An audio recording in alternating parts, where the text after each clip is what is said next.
turn them over, go again, go again. So what are they doing? They're double dipping. There's the plant, they're grazing that, it gets replaced by itself, which is a double dip. It's a magic, the plant's still there and the feed's still there. But they're also But so what did I do? Number one, what I would do is I would go around and do a stack, a sole, toe, ankle, calf measurement of. We've got Jim Herriot here, and we just wanted to find out, Jim, from you, what was your take-home message today from our Dick Richardson workshop? I think the biggest thing, Scotty, is that how do we then improve on what we've got in great grazing management in the existing system, and what Dick's got forward I felt was really good, where it's putting the focus to complement what we know on the more animal performance. Yep. Not that didn't exist before, but it allows us some key skills to take that another level, which I think is a wonderful thing. Good on you. Thank you. Thank you. We've got Andrew Woolridge and Andrew Dowd here. Just wanting to get a bit of a story about, a key same message that they may have got today too from our workshop as well. Wally.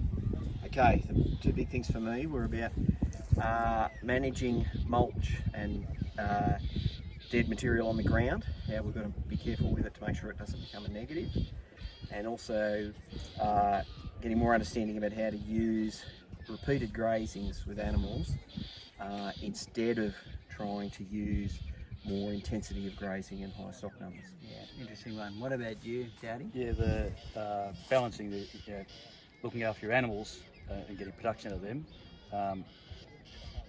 is a bit more of a priority to managing your pastures, and also that change thing. So having that Sabbath paddock, for over 7 years, I think that's really a good idea, and I think I could probably definitely implement that. And you reckon also, guys, in the current season we're in, you're going to take some things home to actually really start to kickstart the farm again, especially with the big bulks of feed and stuff that we've got? Yeah, particularly just setting priority paddocks and being comfortable that non-priority paddocks are in fact rest paddocks or Sabbath paddocks. Yeah, I can implement that tomorrow. Same. I haven't had a Sabbath paddock particularly. I haven't sort of thought about doing that way, but I could definitely do that too. And rather than spreading it out and trying to graze everything sort of roughly evenly, go a bit hard on those priority paddocks. Yeah, I could definitely do that. Hickman, what was the best thing about today? Well, the best thing about today was that I've made me realise how much I've missed Dick's enthusiasm, his sense of humour, and it just reinstilled a lot of the things that he's taught us before that I had forgotten, so it was good to revisit and remember. Yeah, fantastic. So the energy levels and the positivity was good, was it? Very good, yeah.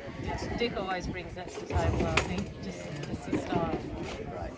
Thank you, Anna. No worries, Scott. Thank you. Joined here by David Marsh at our Dick Richardson workshop. Just wondering, what was the great thing about today, David?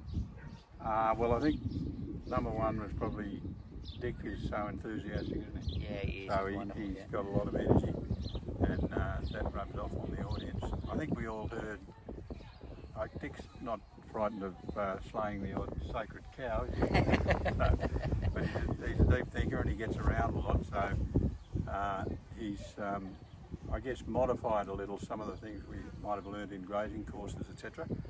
But I think the thing I was surprised at, if there was something I was surprised at, was I know that Dick's absolutely obsessed with increasing biodiversity in the landscape, but there was more of an animal performance focus, I think. I did ask a couple of questions about, have you got evidence from this slightly different way of grazing, priority paddock idea?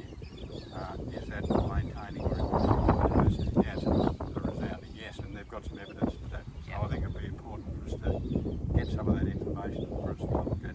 There's monitoring sites in South Australia, Victoria and Queensland, so it'd be good to get hold of some of that so we can have a look. Yeah, I think that'd be good too. Yeah, and I think it's important that we all sort of look to keep things evolving, and that's probably a really good message. Well, I think it's shaken us all up mentally. Yeah. That's always a good precursor for change. Yep. But no, I mean, he started off with the classic of what we should all be doing and what a lot of us are doing, which is assessing how much grass we've got right now, because the season's just becoming dormant.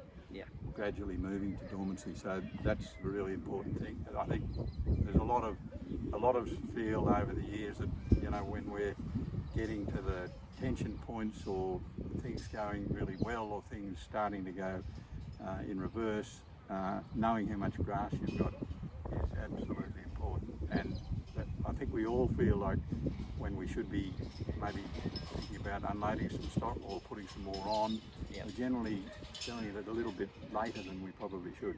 So there's a delay between when we start assessing how much grass we've got and maybe thinking about whether we've got too many animals.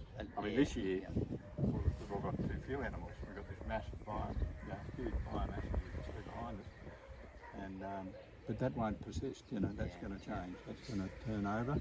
It could take a year to get on top of that, I reckon. And I think that's probably one that a lot of us were thinking is that decision time of destocking and obviously the one of restocking maybe a little quicker so that we can actually get the landscape functioning again. I think It is, but it's tricky now because it's, you know, I mean, we look at country that we knew around us was very bare. Yep. It's actually unjustly seems to have recovered quite well, which is fantastic.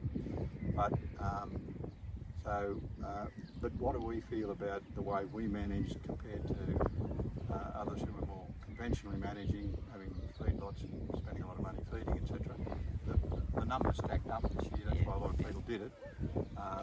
We haven't done that. Mostly, I'd say in that room, there hasn't been too much bulk feeding, but we haven't also incurred the huge cost of feeding and the social consequences of doing that. So, you know, they're things that should sort of stick to us, really. Yeah.